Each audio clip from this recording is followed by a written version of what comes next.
Good morning.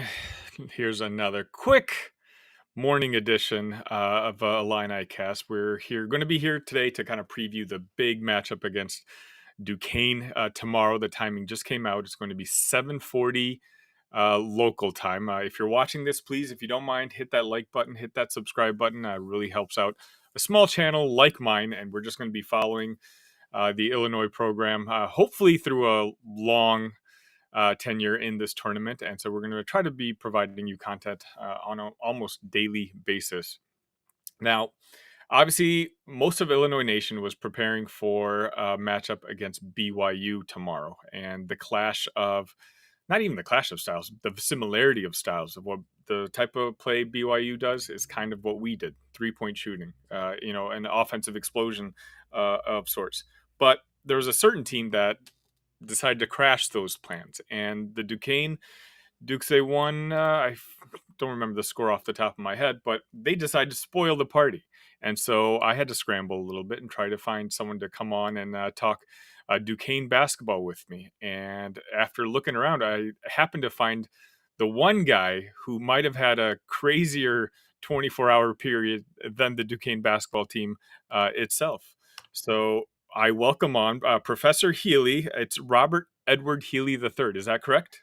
You got all of it, yeah. Okay, so let's kind of tell your story. Essentially, you Duquesne won the basketball game yesterday, and then you sent out a message to your students, and then what happened? Well, I guess I teach sports media, so I was savvy enough to know that when I send out this message on our alert system that I use for class, that if I screenshot this, throw a couple hashtags on it, it might go viral. Being a professor canceling class due to March Madness. But the original plan, like most of the university, I wasn't going to hold class during the game.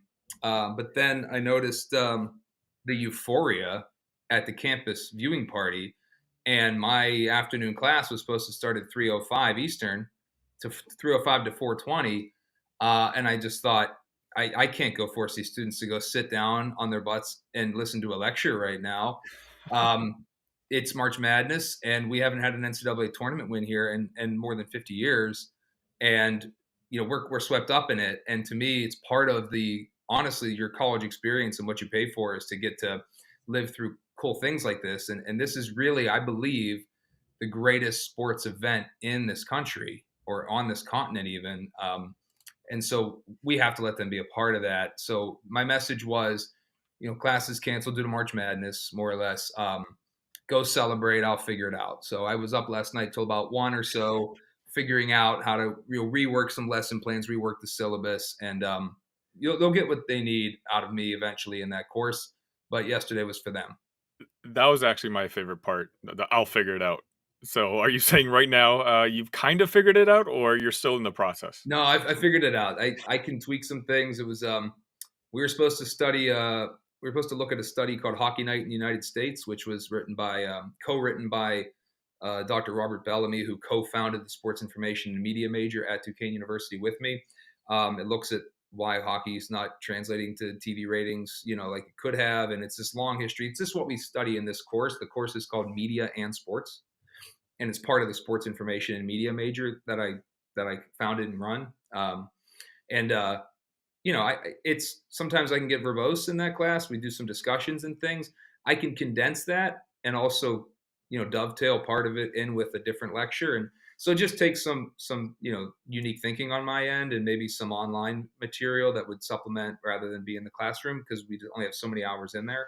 But yeah, there's just no way that they're going to learn from me in that classroom, I think, more than they can learn from just experiencing what March Madness really does to them emotionally, and what it does to America, and getting swept up in that. To me, that my pedagogy, which is a fancy teaching term for like what my teaching philosophy is that honestly was more educational and important for their lives and, and education and well-being than what they would have did in the classroom that day. So I think that's why people say this professor gets it. And I'm honored that they say that. That's exactly why I sent them a Yeah, free. I mean, it worked out for you. You teach this, but you had in the back of your mind that, hey, this is kind of like fun thing to do. The professor cancels class for March Madness, and Mm. exactly what you thought could happen kind of happened. I mean, you're doing, our show right now, but obviously we've got to let you go in a few minutes because you're doing ESPN. So it's like, who would have thought this would have happened, 36 hours ago? So, Really fun, um, man. This is yeah, what it's all it's about. exactly right. So not only are you a professor, though, you actually are a pretty big Duquesne basketball fan. Is that correct? You're not going to find a bigger one than I am. That's if you look over my shoulder at this side. Sorry, I'm on the camera. There's a metal print out that I bought off Amazon. That's the cover of a book I co-wrote with another Duquesne journalism alum. His name's David Finoli. It's called Kings on the Bluff. This is Kings on the Bluff, the next chapter, because we added Keith Dambrot's face to it after he was hired and wrote like an extra bit on the book or in the book about the program. But yeah, we go back to the 50s in this book about how Duquesne won a national title back then with Keith Dambrot's father, Sid, playing on the team the year before they won the title. He was a senior. And that's when Duquesne achieved the number one national ranking, actually. In fact, if Duquesne beats Illinois somehow, it'll be, they'll actually tie the record for wins in a season from that 1954 team. Either tie or exceed the wins mark. But that team went number one. They had some injuries and lost the NIT championship game when that was NIT was a big deal, on par with, if not better than the NCAA at the time. Right. The next year, Duquesne wins the NIT finally to win our national title. But Sid, Keith's father, he wasn't on that team, but he was part of the 1950s run of great success at Duquesne. Now all these years later, Keith Dambrot takes the job. This is his son, and one of Keith's dying promises to his father is that we're going to get Duquesne back to national prominence, and here they are in year 7 of Keith's 7-year contract. It happened. So kudos to everyone at university leadership all around for getting us Dambrot. Yeah, I'll definitely once this is posted, I'll try to put a link to the book Oh, in thanks. the description for those who might be interested. And we're doing this live. We have about 63 people watching this across all platforms. If you have any questions or comments for Professor Healy, I got him for a few more minutes again before he does the big dogs at ESPN, and I'm sure he's got a busy schedule. So if you don't mind, let's talk before we actually preview the game itself. Give us a kind of a condensed version of how the Duquesne Dukes basketball season has gone this year. Mm. It's been a roller coaster. I know that sounds cliche, but it really has had highs and lows. Duquesne University started out with, as a lot of people's preseason pick, to win the Atlantic 10. Given the transfers we brought in, the senior class, and it being final year of Keith's contract, and the finally post COVID, the ability for Duquesne to settle into its new arena and all of that. So, we were positioned for success, and then we had an injury to Day Grant, and whom you'll hear, hopefully on our end, you'll hear his name a lot on Saturday. Day Grant's our top scorer. He's a 3-point threat. He also recently has started to add to his game. He drive and kick out for assists. Like he's starting to harness the power of Norm Nixon from the 1970s Dukes all of a sudden. But Day got hurt, and in the course of Day-Day's injury, we started the conference season 0-5. And once you're 0-5, a lot of people just kind of leave you for dead. And to be honest, if you put a gun to my head, I would have thought at that point, there goes the double bye. It's so hard to win a conference tournament without that. But to the Duke's credit, my goodness, ever since starting out the conference season 0-5, the Dukes have been on an absolute tear. And so that puts us to where we are today. They have not lost in March. Duquesne had an upset over Dayton, of course, in the Atlantic 10 quarterfinals, and then went on, obviously, to win the tournament. But they are a legit 11 seed. They definitely needed to win the tournament because of their midseason swoon. So there went any possibility of an at-large. So they're an AQ, an automatic qualifier, but they're a legit 11 seed, and the win over BYU proves that they're not a fluke team. I mean, they're going to give Illinois a game. And in my estimation, the way that they will is through continued outstanding play by their guards. So Day Grant, of course, I mentioned. Jimmy Clark III, also fantastic. Those two guards, not only are they threats to score from the outside as well as driving into the lane, but they both play outstanding defense.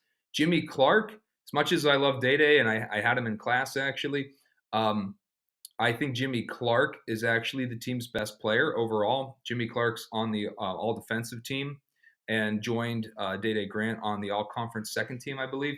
So Jimmy, his full court game is really speaks to what Duquesne has bought into, and Day Day also has picked up his defense, although he never really was a slouch. So Duquesne has this defensive identity right now, where if they keep you under 70 points, they're in the game. Duquesne is keeping so many teams under 70 points, which is really amazing considering it's the shot clock era. It's a reset to 20 seconds after the first possession, shot clock era, all that. To keep that many teams under 70 points itself is impressive, and they're winning those games. So Duquesne wants a mud fight. They want to throw rocks. The longer the game goes, the less likely Duquesne is to win it. Duquesne raced out to a very big lead against VCU in the conference title game, just like they did yesterday against BYU.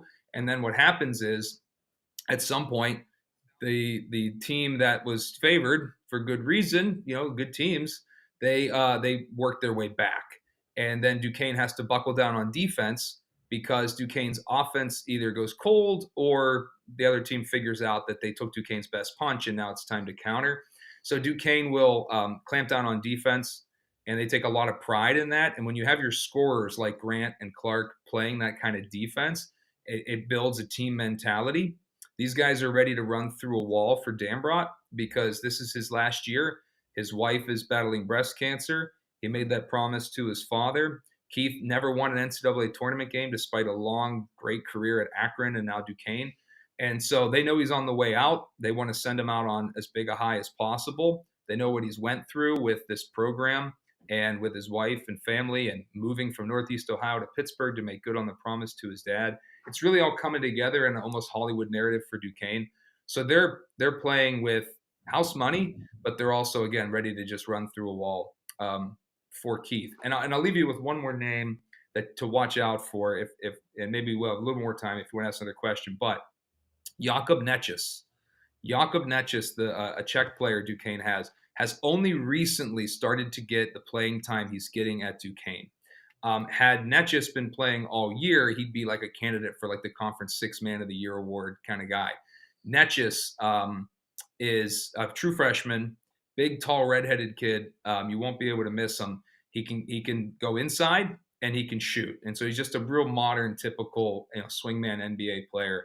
So Nečas, Duquesne has given more and more minutes to as the season has gone on, to the point where, like, boy, I hope we can keep this guy around next year, right? Because you worry about that in college athletics now.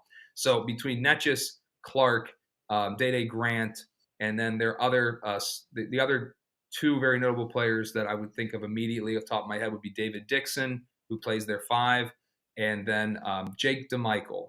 And Jake DeMichael is a freshman walk-on non-scholarship player who was the all-time leading scorer in Western Pennsylvania high school history, but didn't get a Division I scholarship anywhere. He stays local, goes to Duquesne, does so much in practice that, credit to Dambrot, he gives him more and more playing time now. DeMichael's the starter. So that's kind of the Reader's Digest version, if you will, of the Dukes.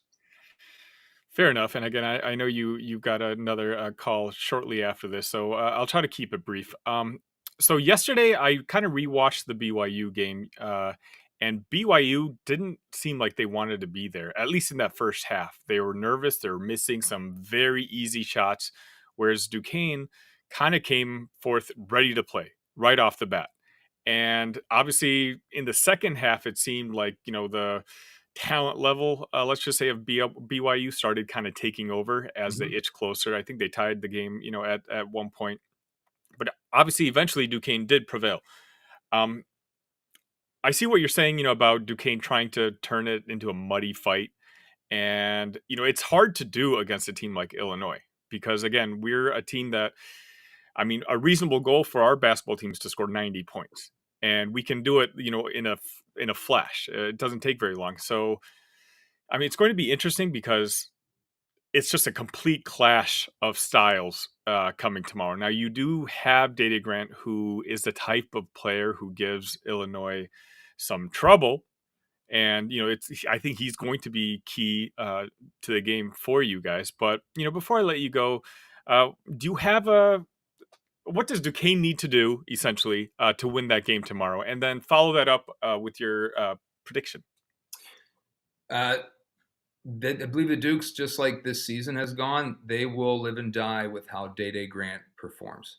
There's a Duquesne star from yesteryear named BB Flannery, who was on some of the 70s Dukes teams who had some success. BB said this on a different podcast I was on, where Day Grant can shoot you into the game, he can shoot you out of the game. So if Day goes cold, and after we take the other team's best punch, if we can't respond on offense, that's when we're in trouble. If Day's hot, right, then look out, because then Day starts to draw a lot of attention that then puts the ball in the hands of Jimmy Clark, Jake DeMichael, Jakob Netches. So that, to me, that's what it is. I don't know if Illinois will overlook Duquesne, maybe like BYU did, perhaps, in that first half, because you're talking about the round of 32 now, and there's no secrets, right? And the tape is out. So I don't expect Duquesne to race out to a big lead or anything and then try to hold on. But my prediction, I had Duquesne beating BYU. I don't have Duquesne beating Illinois. Because, again, you put a gun to my head or something there, that's what I would have to pick. Sure. Certainly for our sake, I hope, I hope I'm wrong, but yeah, we'll see. I do expect it to be, I think if you're a betting person, I think it's 9.5 or something, which is what the BYU spread was as well. I think it will be closer than that. So if you're a betting person, I think if you take Duquesne with the points, that's a good bet. But yeah, Illinois, you mentioned talent level. We're talking about this, one of the big boy schools. So it's a big moment for Duquesne. It would be arguably the biggest win in school history. Thank you so much for your time this morning, Professor Healy. Once again, if you want to let the folks watching this kind of know where they can find you, and oh yeah, go thanks. ahead. Yeah, it's at Bluff Talk, because we're in the Bluff neighborhood of Pittsburgh. We sit on top of a bluff overlooking the city. BLUFFTALK, Bluff Talk, and you can find me on any channel that's out there. Thank you very much. My son has decided to say hello to this. I love it. Episode. I love it. I remember those days. Thanks for having me, man. No, definitely. Thank you so much for joining us. I wish you nothing but the best. And, enjoy this, 48 hours of fame that you're getting right now. Yeah, it keeps us in the news cycle longer, winning that game. Hey, good luck tomorrow. Thank you. Take care. Hey, bud. And I will be back in 1 second.